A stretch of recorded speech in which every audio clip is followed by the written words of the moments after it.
Hey everybody, Tim Lewis with TimLewisSports.com here. Another fantasy football video blog as we roll into week 11. That means the playoff push is on for your fantasy football leagues. Let's get you a victory this week. Buys are done. That's the good news. You don't have to worry about that until the playoffs, which in the playoffs in the NFL has no bearing on fantasy football because the fantasy football season's already going to be over. Thursday night game is Chicago against Miami, so keep that in mind as you're setting your starting lineup this week, another Thursday night game. Speaking of Miami, they had some issues, have some issues at quarterback. Chad Pennington is done for the season, hurt his shoulder. Chad Henne was originally thought to be done for the season, but that's probably not the case. He does have a knee injury, so he won't be playing this week. Tyler Thigpen will get the start against Chicago. Not a good situation. Patrick Ramsey will be his backup. Ramsey just signed to back him up. Jimmy Clausen, Matt Hasselbeck, and Brett Favre are all questionable this week. I expect Hasselbeck and Favre to both play. I'd avoid both situations if you can because they both have tough matchups. Hasselbeck going against New Orleans and Favre going against the Green Bay Packers.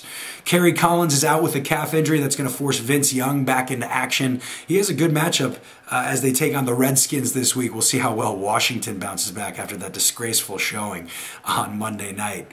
I hope you're picking up on the trend here. Any quarterback who faces Houston's pass defense is one of the top picks of the week. This week, it's Mark Sanchez. Should put up some decent numbers this week, and I expect Peyton Manning to get back on track against New England as well. Drew Brees should also be huge against the Seattle Seahawks, especially coming off of a bye. David Garrard was my sleeper pick at quarterback last week. He should put up some decent numbers again against Cleveland this week.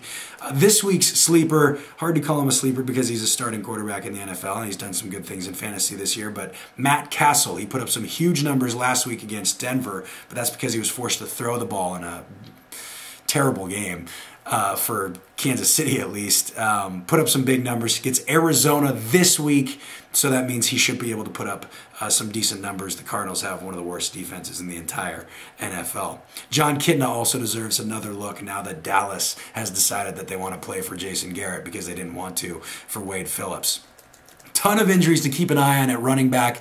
Joseph Adai, Pierre Thomas, Reggie Bush, Beanie Wells, and Ryan Matthews are all listed as questionable. Now, speaking of Matthews, I've had a lot of questions about him. Should I drop him?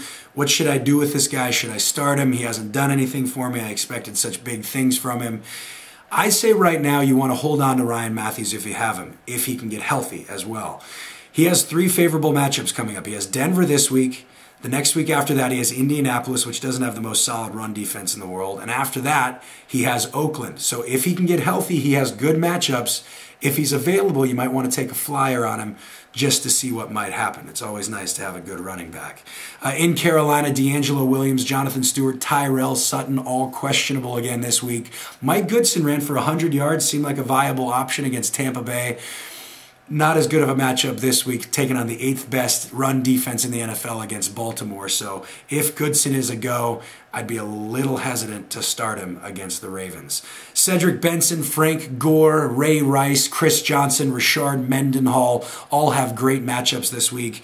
The Kansas City duo of Thomas Jones and Jamal Charles should also bounce back this week after they were forced into limited roles because Kansas City needed to throw the ball so much against the Broncos last week. Watch out for Felix Jones. He started over Marion Barber for the first time this season last week, and he did really well. He ran for 51 yards and also caught a few passes for 85 yards. One of those was a 71-yard touchdown, though. No matter what, he had big play capability, looked really good, and Dallas gets Detroit this week, so watch out for Felix Jones. I'm sure he's available in a lot of leagues, so you might want to pick him up. I'll be honest with you, no more questions. No more questions. Please, this is me begging you about Peyton Hillis. He should be starting on your fantasy football team every single week. I don't care who he plays. He's proved enough to me that he's a go-to guy every single week. I also hope that Tampa Bay learned a lesson. Maybe not you necessarily, but Tampa Bay themselves. If you give LeGarrette Blount the ball, good things are going to happen. Hopefully they keep turning to him, and hopefully he keeps being a good fantasy football option. Kylan Williams was huge. huge on Monday night for the Washington Redskins. I don't think he'll have much value going forward. Depends on the status of Clinton Portis and Ryan Terrain. Kylan Williams, if you want to take a flyer on him, go for it. But again, I don't know how much value he's going to have as the season rolls on. A few injuries to keep an eye on at wide receiver. Hines Ward is listed as questionable, but he says he's going to play. He has a concussion issue. Chad Ochocinco is also questionable. That's what happens when you mix questionable and Ochocinco together. You get whatever I said. Has a shoulder injury, but again, I think he'll play as well. San Diego appears to be getting healthy. Malcolm Floyd and Legadou Nene are both listed as questionable. Both say they'll probably play this week. Only problem is they play on Monday, so if they're game time decisions, you're screwed if you didn't play somebody on Sunday who had a big day and they end up not playing on Monday. So that's always a tough deal. If they do play, they have a decent matchup against Denver. And as far as Malcolm Floyd, I think he might be running out of value as Vincent Jackson is getting ready to return. He's not back this week. I don't think he's back next week. I think it's week 13 that he returns, but it might be week 12. Should have probably looked into that before I did this whole video blog. Donald Driver, Austin Collie, Derek Mason are all questionable as well, so keep an eye on their status. I like Santonio Holmes again this week, Braylon Edwards as well. Again, the Jets against the Texans. Randy Moss didn't do much against Miami, but I do expect him to have maybe a breakout game for the Titans this week as they take on Washington. On the other side of the ball in that game, Santana Moss should also be decent for Washington in that football game. Not sure who Drew Brees will target against Seattle, but I like all of the New Orleans wide receivers in that situation. Again, especially coming off of a bye against a weak defense. Jacksonville has a good matchup again. Mike Sims-Walker was quiet last week, while Mike Thomas is the one who racked up all the points. Both could carry some value this week. Moving on to tight end. Antonio Gates isn't sure if he'll play this week against Denver. He says he's still hurting. Again, not good that he's playing on Monday night. You're going to have to make some decisions on Sunday if you're going to hold off and see if he's going to play or not. Jacob Tamme is also listed as questionable. If he plays, he has a favorable matchup against New England. Zach Miller is also questionable with a foot injury. He missed a game before their bye. Has plenty of value if he does play, one of the top tight ends in the league. Dustin Keller, Ben Watson, Tony Moeaki, Chris Cooley, and Mercedes Lewis are all tight ends that I like this week. Now, if Jeremy Shockey doesn't play for New Orleans, David Thomas, I think, is a good sleeper tight end for the Saints against the Seahawks.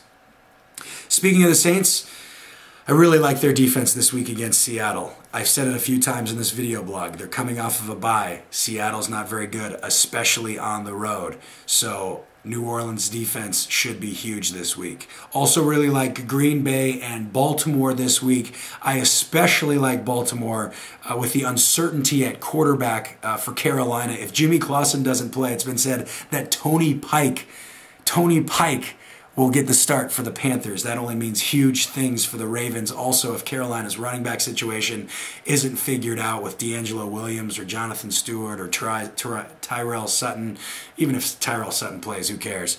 But if D'Angelo Williams or Jonathan Stewart aren't back, that means huge things for the Ravens defense. That makes them my top pick this week on defense. I think the Steelers should be solid as well.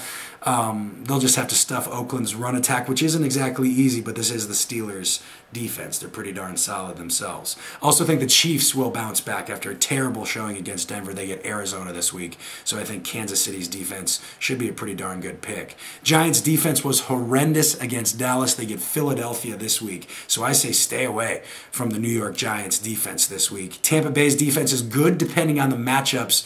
I don't trust them so much this week against San Francisco, especially with Frank Gore probably being able to do some serious damage against that run defense for the Buccaneers. That's it for this week. I'd love to help you out. Any questions that you have, anything I didn't answer in the video blog, you can get in touch with me several different ways. If you're watching on YouTube, go ahead and leave a comment there. If you're watching on my website, timlewissports.com, leave a comment there as well. I promise I'll get back to you. You can also connect with me on Twitter at Lewis Sports, Lewis Sports, all together, and I'll answer your questions there. You can also connect with me on Facebook. It's facebook.com/TimLewisSports.